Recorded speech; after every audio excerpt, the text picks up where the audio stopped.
In certain cases where the innocent party or the aggrieved party is not entitled to terminate a contract, we have to find alternatives to compensate that aggrieved party. And that's the whole topic that I will be discussing in this video. So in this video, I'll be talking about some remedies that will be available in contract law. I'll briefly talk about the classification of damages, and then we'll also touch upon equitable remedies. So remedies, it's a way of compensating an aggrieved party due to a breach that took place in the contract terms. Now remember, when we talk about contract terms, we can classify them as conditions or warranties. A breach of a condition would entitle the aggrieved party to terminate the contract, but if it's a breach of a warranty, um, by the guilty party, well, then the aggrieved party in this case has to be entitled to some sort of compensation, and that's what remedies is about. So the aggrieved party can claim for damages, so the loss that it suffered. The aggrieved party can cancel the contract, and that's rescission of a contract.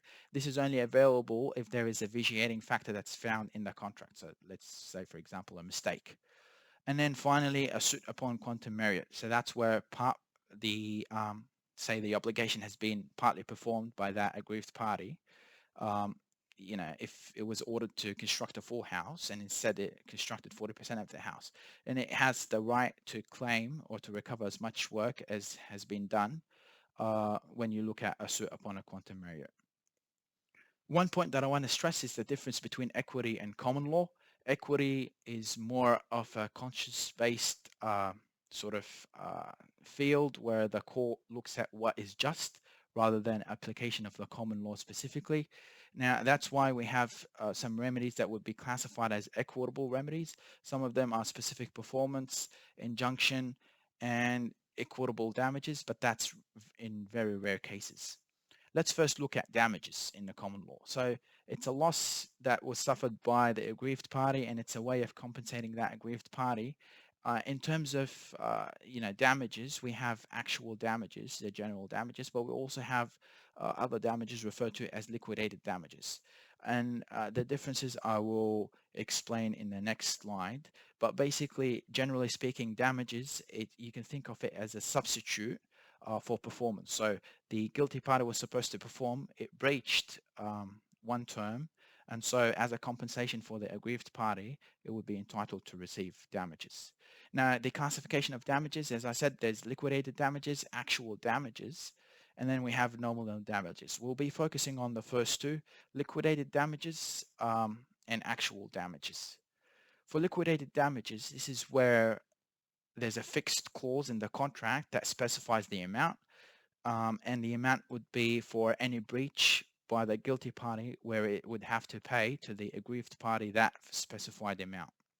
Usually in construction contracts, it's where the guilty party fails to deliver a certain good or a service, or maybe deliver the project on time. That's when the aggrieved party would be entitled to receive liquidated damages.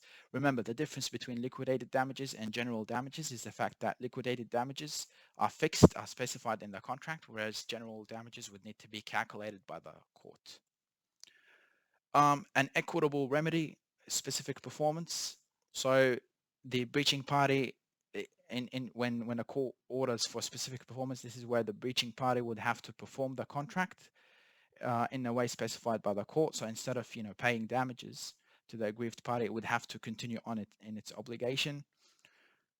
Generally speaking, when it comes to a personal service contract, so say for instance, if I had a contract for a subcontractor to perform excavation works for me, specific performance wouldn't be awarded in that instance. So the subcontractor wouldn't be asked to perform that service. Instead, the court would just issue damages to the aggrieved party. However, when it comes to supply of goods contracts, or when there is a contract where a subcontractor is required to deliver goods, this is where specific performance, generally speaking, would be imposed by the court.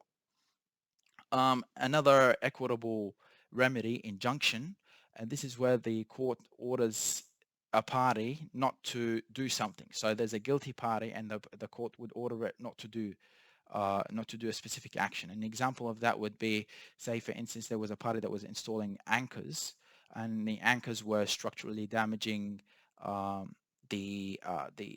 building, an existing building or a nearby building, the court can order over here a guilty party not to continue on with the anchor installation, and that would be classified as an injunction. It's an equitable remedy.